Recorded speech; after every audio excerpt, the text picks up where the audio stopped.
아침 만나 하나님의 율법을 어떻게 지킬 수 있는가?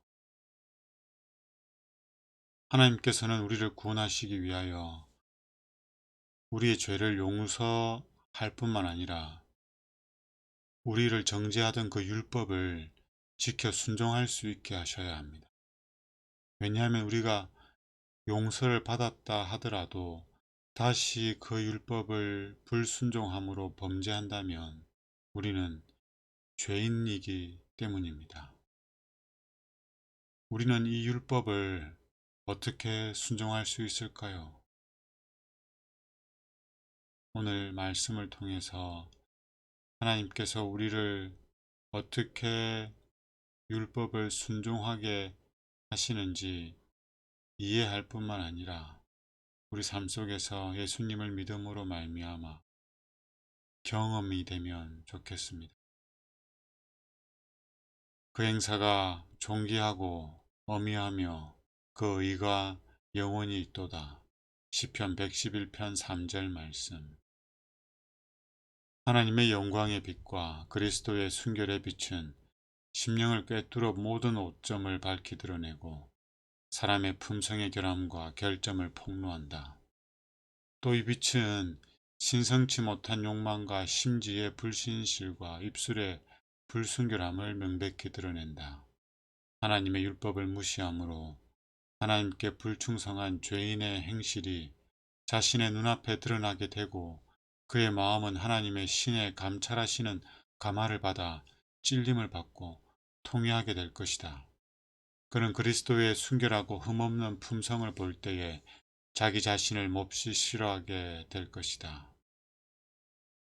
하나님의 영광의 빛과 그리스도의 순결의 빛이 무엇입니까? 하나님께서는 우리로 하여금 하나님의 율법을 순종할 수 있도록 하기 위하여 하나님의 영광의 빛과 그리스도의 순결의 빛을 비추어 주십니다. 이 빛은 다름 아닌 하나님과 예수 그리스도의 사랑을 의미합니다. 하나님의 사랑과 예수님의 사랑이 우리에게 비춰질 때 우리 안에서 죄의 어두움이 물러나고 우리 마음이 변화되고 하나님의 율법에 조화되는 마음을 소유하게 됩니다. 그 과정 속에서는 회개와 통회, 거듭남, 자기 자신을 부인하는 경험들이 있게 되는 거죠. 그리스도의 영이 그 기이한 일깨우는 능력으로 사람의 심령을 휘저을 때 인간의 교만심은 낮아진다. 세상의 쾌락과 지위와 권세는 가치가 없음을 알게 된다. 영혼의 부족함을 알고 세상 자랑보다는 통회하는 심령과 자기 겸비로 이끌림을 받는다. 다니엘이 자기에게 보냄을 받은 하늘 사자를 두른 그 영광을 보았을 때에 그는 그 자신의 연약함과 불완전함을 깨닫고 그 기이한 광경을 보므로 받은 바 영향을 말하기를 내 몸에 힘이 빠졌고 나의 아름다운 빛이 변하여 썩은 듯 하였고 나의 힘이 다 없어졌으나고 하였다. 성경의 믿음의 부조들 중에서 제가 단 한 번도 기록되지 않은 몇 안 되는 인물 중에 한 명이 다니엘입니다. 이 다니엘이 완전해 보이던 이 다니엘이 하나님의 계시를 통해서 보냄받은 그 천사를 대면하게 되었을 때 그 영광의 빛에 자신의 모습을 보고 쓰러지게 돼요. 자신이 얼마나 부족하고 악한지를 깨닫게 된 거죠. 다니엘도 이 영광을 보게 되면 자신이 죄인임을 인정하는 것뿐만 아니라 그것을 감당할 수가 없어서 기절을 하게 되는데 우리는 어떻게 했습니까? 우리가 하나님의 영광, 즉 그 하나님의 사랑을 바르게 알고 경험한다면 우리 안에 있는 죄를 버리지 않을 수 없게 됩니다. 이렇게 감동을 받은 사람은 그의 이기심을 미워하고 그 자아의 정신을 가정히 여기고 그리스도의 의를 통하여 하나님의 율법과 그리스도의 품성과 일치되는 마음의 순결을 구하게 될 것이다. 그럴 때에 그는 영광의 소망이신 그리스도의 품성을 반사할 것이다. 예수께서 그를 구속하시기 위하여 그렇게 큰 희생을 치르신 것이 그에게는 가장 큰 비밀이 될 것이다. 그는 겸허한 태도와 떨리는 입술로 그는 나를 사랑하셨다. 그는 당신 자신을 나에게 주셨다.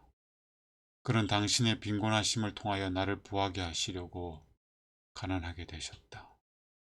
슬픔의 사람 주께서는 나를 경멸하지 않으시고 나의 심령이 정결하게 되도록 무진장한 구속의 사랑을 부으시고 나로 하여금 당신의 모든 계명에 충성하고 순종할 수 있게 하셨다. 그의 겸비하심과 그의 굴욕과 그의 십자가에 못 박히심은 놀라우신 구속의 경륜 가운데 나타난 최대의 오묘이다. 그가 당신 자신의 의를 나에게 나누어 주기 위하여 가능한 모든 일을 해놓으시고 내가 범해온 율법을 지킬 수 있게 하셨다. 이것이 내가 그를 경탄하는 이유이다.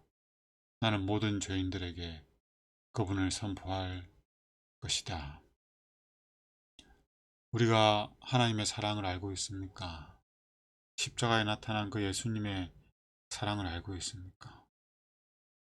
안다고 한다면 그 사람은 아직도 다 모르는 겁니다. 우리는 이 사랑을 다 알 수가 없습니다. 그래서 비밀이라고 그러고 오묘라고 그래요. 우리가 이 사랑을 다 알 수는 없지만 알아가야 합니다. 더 많이 알아가야 합니다. 더 많이 알수록 우리는 더 많이 사랑할 수 있게 됩니다. 즉 하나님의 율법을 더 온전하게 지켜 순종할 수 있게 됩니다.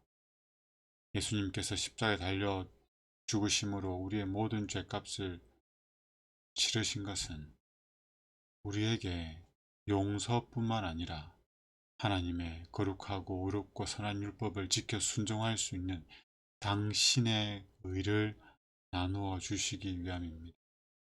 오늘도 예수님을 믿음으로 말미암아 이 의를 소유하고 이 의로 예수님의 의로 순종함으로 예수님의 사랑을 나타내는 하루가 되면 좋겠습니다. 하나님, 우리가 예수님처럼 생각하고 말하고 행동하고 곁에 있는 사람을 사랑할 수 있다면 얼마나 좋을까요? 그렇게 되기를 바라고 기도하고 경험할 수 있도록 은혜를 베풀어 주시옵소서. 다시 한번 주의 사랑을 우리에게 가르치시사 우리의 연약함과 악함을 깨닫게 하시고 온전히 예수님을 믿고 의지하고 그 예수님의 의로 이 한날을 살아가게 하셔서 예수님 그 사랑을 나누는 귀한 한날 되게 하여 주시옵소서. 예수님 이름으로 기도드립니다. 아멘.